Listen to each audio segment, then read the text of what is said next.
कैसे पॉसिबल है ये? एक अगर जो अभी अब एक थानेदार अगर जो सड़क पे खड़ा कर दे और उससे कहिए कि चेक करे भैया जिसकी गाड़ी के ऊपर ये चीज़ नहीं है, ये चीज़ नहीं है, उसको रोक के, वो पब्लिक उसको लड़ने मरने को तैयार हो जाती है पब्लिक।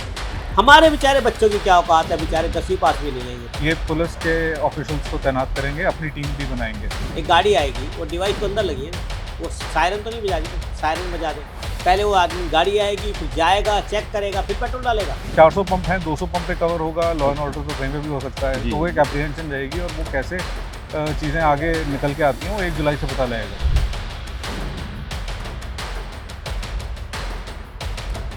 सरकार को भी सूचना देंगे कि उन्होंने एक दिन में कितने ऐसे वाहनों को पेट्रोल या डीजल देने से मना किया है। हम यहाँ पहुँचे हैं पेट्रोल पंप पर और जो इस पेट्रोल पंप के ओनर हैं वो all India petroleum dealers association के अध्यक्ष भी हैं, तो उनसे बात करते हैं क्योंकि ऐसी जानकारी मिली है कि पेट्रोल पंप जो एसोसिएशन है उन्होंने इस नियम के पालन को लेकर कुछ आपत्ति जताई है दिल्ली सरकार के सामने। वो क्या आपत्ति हैं उनको लेकर हम उनसे बात करते हैं। सर, दिल्ली सरकार की तरफ से एक आदेश आया है कि 1 जुलाई से दिल्ली के तमाम जो पेट्रोल पंप हैं उनको ये देखना होगा कि जिन भी व्हीकल्स को वो पेट्रोल या डीजल दे रहे हैं वो 10 साल या 15 साल पुराने अगर होते हैं तो उनको एक डिनायल करना होगा पेट्रोल या डीजल देने से और इसका एक रिकॉर्ड भी मेंटेन करना होगा। तो आप जैसे पेट्रोल पंप ओनर भी है और एसोसिएशन के अध्यक्ष भी हैं, तो आपकी तरफ से कोई मैसेज कन्वे किया गया है इस चीज़ को लेकर कि आप लोग इसको लागू कर पाएंगे या नहीं? देखिए ऐसा कोई अभी तक का जो भी बातें हैं वो सभी हमारे यहाँ एक डिवाइस ज़रूर लगी है, लेकिन कोई भी बातें वो बात सुनने में आ रही है और जो दिल्ली सरकार कह रही है कि उन्होंने पंपों पे लगा दिया, हाँ, वो एक चीज़ लग गई है हमारे पंप पे। लेकिन ये प्रैक्टिकली पॉसिबल नहीं है। हमारे पंपों के लड़के जो कि करीबन 30-40 एक शिफ्ट में रहते हैं, 2 या 3-3 शिफ्ट होती हैं, 2 या 3 शिफ्ट। उन सब लोगों को कैसे क्या करना है इस टाइप की कोई भी इत्तला या कोई भी फरमान या कोई भी ऑर्डर हमारी तरफ से उनकी तरफ से हमें ऑफिशियली नहीं आया है अभी, क्या करना है, कैसे करना है। पर जैसे कि पता चल रहा है, जैसे कि आप लोग बता रहे हैं, जैसे कि अखबारों में आ रहा है कि पेट्रोल पंप वालों को दिया जाएगा तो उनके ऊपर कोई दंड लगाया जाएगा, उनको ये करा जाएगा। तो ये कतई ही बिल्कुल भी हमें नामंजूर है इस बात को, ना ही सरकार कर सकती इस बात को। क्योंकि देखिए अगर जो कोई आदमी 15 साल की गाड़ी चला रहा है तो वो एक कानून तोड़ रहा है और कानून तोड़ने का हमेशा सरकार के पास एक तरीका है कि उसको सज़ा दी जाए और वो सज़ा जो है वो मोटर व्हीकल एक्ट में उसके अंदर डिफाइंड है कि जी कोई भी आदमी रेड लाइट जंप करता है, बिना लाइसेंस के गाड़ी चलाता है, बिना पीयूसी के गाड़ी चलाता है या 15 साल पुरानी गाड़ी चलाता है, वो यातायात नियमों के तहत उसके ऊपर उसके चालान काटा जाए। आप हमें ये कह रहे हैं कि 15 साल की गाड़ी को पेट्रोल ना देके सज़ा दी जाए, ये सज़ा ही होगी ना कि आप नहीं देंगे पेट्रोल तो या तो उसको पकड़िए। अगर जो हमारे यहाँ पर हम लोग जो है गवर्न करते हैं क्वालिटी, क्वांटिटी और सर्विसेज, जो पंप के जो ग्राहक है उसको दिया जाए और खुला पेट्रोल नहीं बेचा जाए, कैन में नहीं बेचा जाए, वो हम लोग करते हैं क्योंकि वो हमारे ऑर्डर है हमारे पास। लेकिन एचएसडी कंट्रोल ऑर्डर के तहत जो सरकार का एक संसद का बना हुआ कानून है उसमें हमें पेट्रोल डीजल देना है। चलिए हम इस सरकार की इस मुहिम में वातावरण को शुद्धिकरण में हम लोग आगे भी आ सकते हैं, अपने आप भी आ सकते हैं, लेकिन ये हमारे लिए बिल्कुल ही प्रैक्टिकली पॉसिबल नहीं है कि कोई लड़का हमारा उस गाड़ी के नंबर प्लेट को देख के ये भांप ले कि ये गाड़ी 15 साल पुरानी है। ना ही इतना वक्त होगा, क्योंकि हम सोचिए कि एक गाड़ी के पीछे 3 गाड़ियाँ लगी होती हैं। आप उस गाड़ी का रजिस्ट्रेशन नंबर को या तो दिमाग में याद रखे हो, और वो भी 40-80 लोग, 50 लोग एक-एक पंपों पे काम करते हैं हर 3 शिफ्ट में। तो उसको कैसे वो कर पाएगा? अपनी गाड़ी का नंबर याद नहीं होता है, तो आप कैसे वो कर पाएगा? जो सीरीज़ कहे जी सीरीज़ याद रखे, तो उससे भूल-चूक होगी और ये कतई भी पॉसिबल नहीं है। और इस टाइप का मुहिम पहले पीयूसी के लिए भी कहा गया कि साहब अब पीयूसी नहीं होगा तो आपको जो है वो अब पेट्रोल नहीं देना है, फिर कहा कि हेलमेट नहीं होगा तो होगा पेट्रोल नहीं देना। मुझे नहीं समझ में आ रहा है कि पेट्रोल पंप है ये क्या है ये? कि ये थाना थोड़ा ना है, ये कोई एसएचओ का वो नहीं है या पुलिस वाले नहीं बैठे। यहाँ पर हमारे पंपों पर अगर पेट्रोल लेना आता है तो आप एक आदमी डिप्यूट कर दीजिए। इतना बड़ा कैमरा लगाने की बजाय आप कोई आदमी, ये जो जितने भी आपके जो कि सोशल वर्कर या कोई भी जिस टाइप के हमारे होम गार्ड हैं उसका एक ड्यूटी लगा देते, वो नंबर लिख लेता, उसको चालान काट दे, उसको इम्पाउंड कर ले। बट ये कह के हमें इन्वॉल्व करना कहीं भी किसी प्रकार से औचित्य नहीं है उसका, ना ही वो प्रैक्टिकल है, ना ही उसका कोई औचित्य बनता है।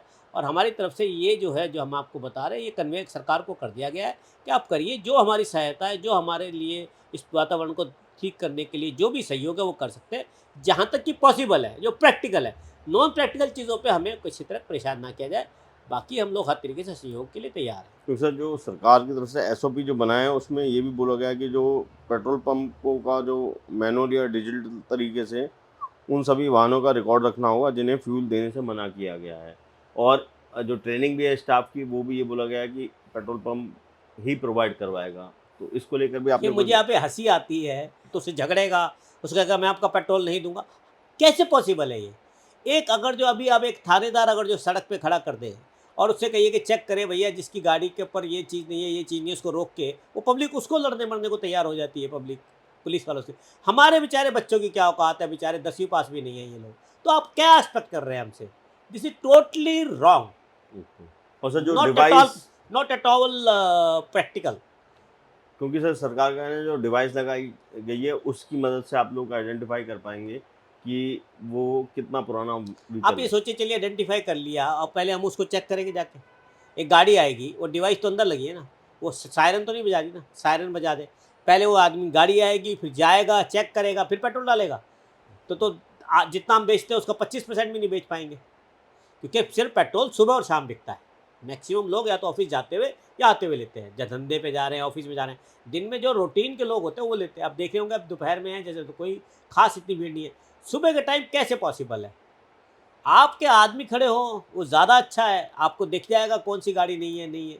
आप प्राइवेट एजेंसी को हायर करें, एक एक्सपर्ट्स को हायर करें जो इसी काम को करें। मेरे लड़के को क्या करना होता है? मेरे लड़के को जो कंपनी के आधारित रूल्स हैं उसके हिसाब से उसको सर्विस देना है, उसका पेमेंट लेना है, उसको पेट्रोल कपड़ा मारना है उसकी गाड़ी में, उसको सुविधा देनी है जो भी उसकी जो गाड़ी की रिक्वायरमेंट है, उसकी डिजिटल पेमेंट है तो डिजिटल पेमेंट लेनी है, कैश लेना है तो कैश लेना है, उसको पंप के भी काम है, उसको भी लंच भी करना है। तो बहुत से पूरे पूरे दिन के उसके शेड्यूल बने हुए हैं। अब उसको एक और चीज़ डाल दें जो उसके समझ में नहीं आएगा, तो प्रैक्टिकली पॉसिबल है ही नहीं। और उसके अंदर हमें गिल्टी कराए किया जाए तो देन हम भी देखें कि क्या हमें करना चाहिए, क्या हम कर सकते हैं। हमारा सहयोग इतना हो सकता है कि वो आएँ, अपने आदमियों को लगाएँ, जो डिवाइस है उसको ऑपरेट करें और जो भी आदमी है उनसे झगड़े।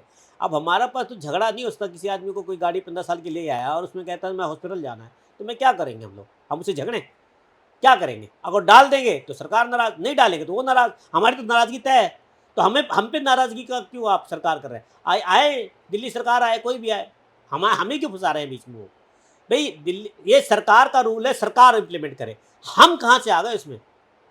हमारा काम सिर्फ़ और सिर्फ़ पेट्रोल देना नहीं देना है, उसके मापदंड हैं। क्वालिटी ठीक होनी चाहिए, क्वांटिटी ठीक होनी चाहिए, आपकी जो बेसिक सर्विसेज़ है वो होनी चाहिए, उसको हम कन्फाइन करते हैं। उसके बाद कोई हमारा रूल नहीं बनता, किसी प्रकार का नहीं होता है। या तो सरकार हमें बहस कर ले, बुला ले, बात कर लेंगे। दिल्ली में 1 जुलाई से सभी पेट्रोल पंप को ये आदेश दिया गया है दिल्ली सरकार की तरफ से कि 10 साल पुराने डीजल वाहन और 15 साल पुराने पेट्रोल के वाहनों को ईंधन ना दिया जाए और उसका एक रजिस्टर मेंटेन किया जाए। और इसी बात को लेकर आज दिल्ली पेट्रोल पंप एसोसिएशन के जो अध्यक्ष हैं उनकी दिल्ली ट्रांसपोर्ट कमिश्नर के साथ मीटिंग हुई है। निश्चल जी हमारे साथ हैं। सर आज की जो मीटिंग रही है उसमें क्या टॉपिक रहा? उसमें एक एसओपी पे डिस्कशन हुई कि 1 जुलाई से इन प्रावधानों को कैसे लागू किया जाएगा। हमारी बस इसमें रिजर्वेशन ये थी कि इस एसओपी में डीलर्स पे पीनल प्रोविजंस का प्रावधान है कि अगर हमने किसी वजह से, चाहे सिस्टम की खराबी की वजह से या किसी भी वजह से तेल दे दिया in end of life vehicles को, तो हम पे पीनल प्रोविजंस थे। हमने यही रिक्वेस्ट करी है कमिश्नर ट्रांसपोर्ट से कि ये पीनल प्रोविजंस हम पे ना लगाए जाए।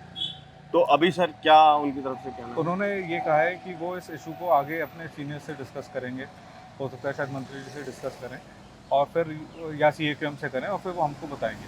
लेकिन हमने अपनी सहमति दिखाई है इन पीनल प्रोविजंस को लेके, क्योंकि हम तो सहमत हैं कि ये सिस्टम लागू होना चाहिए, हम सारे चीज़ों को फॉलो करने को भी तैयार हैं, but without the penal provisions. Okay. और सर उस चीज़ में जो आपने एक लेटर में लिखा है कि आप अगर रोकते हैं किसी को, उसमें एक डर भी रहता है कि कोई अगर लड़ाई झगड़ा करे तो एक सिक्योरिटी का आप तो लोगों ने डिमांड हमने रखी है। लॉ एंड ऑर्डर सिचुएशन भी ख़राब हो सकती है दिल्ली में, वो भी कहा है।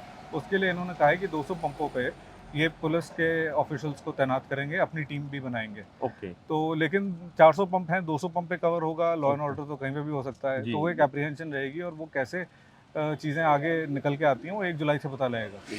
तो 1 जुलाई से मतलब आप लोगों का कहना है कि आप लोग कॉपरेशन के लिए तैयार हैं, लेकिन एनफोर्स कोई जबरदस्ती ना करा जाए। नहीं, पीनल प्रोविजन हटाई जाए, हम पे पेनल्टी न लगाई जाए। ओके। अगर किसी वजह से कोई गाड़ी मिस हो जाती है जी जिसको हम तेल दे देते हैं जी गलती जी। से। दिल्ली में 1 जुलाई से किसी भी पेट्रोल पंप को ओवर एज व्हीकल को पेट्रोल या डीजल देने के लिए सख्त मनाही की गई है और ये आदेश दिल्ली सरकार की तरफ से दिया गया है, जिसके लिए एक एसओपी भी जारी की गई है। अगर हम आंकड़ों की बात करें तो जो दिल्ली सरकार का आंकड़ा है उसके मुताबिक जो ओवर एज व्हीकल हैं मार्च 2025 तक उसमें दिल्ली में ऐसे व्हीकल की संख्या 61 लाख से ज़्यादा है, हरियाणा में 27 लाख से ज़्यादा है, उत्तर प्रदेश में 12 लाख वाहनों से ज़्यादा ये संख्या है और राजस्थान में 6 लाख से ज़्यादा ये संख्या है।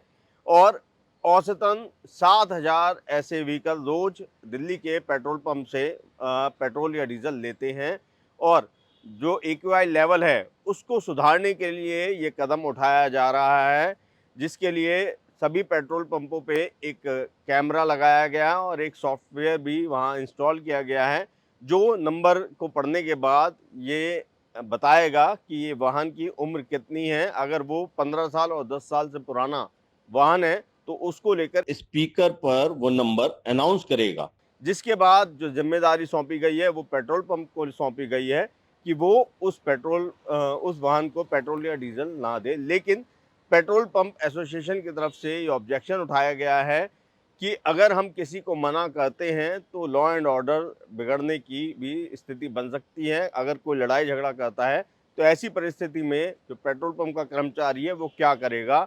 और इसी सब विषय पर आज दिल्ली के जो ट्रांसपोर्ट कमिश्नर है उनकी और एसोसिएशन के जो मेंबर्स हैं एक बैठक हुई है। हालांकि बैठक बेनतीजा निकली है, लेकिन पेट्रोल पंप एसोसिएशन की तरफ से सारी बातें रखी गई हैं और ये कहा गया है कि उनको सुरक्षा भी प्रोवाइड की जाए, जिसके बाद 200 पेट्रोल पंप पर दिल्ली पुलिस के जवान और जो दिल्ली ट्रांसपोर्ट के जो अधिकारी हैं वो तैनात करने की बात की गई है।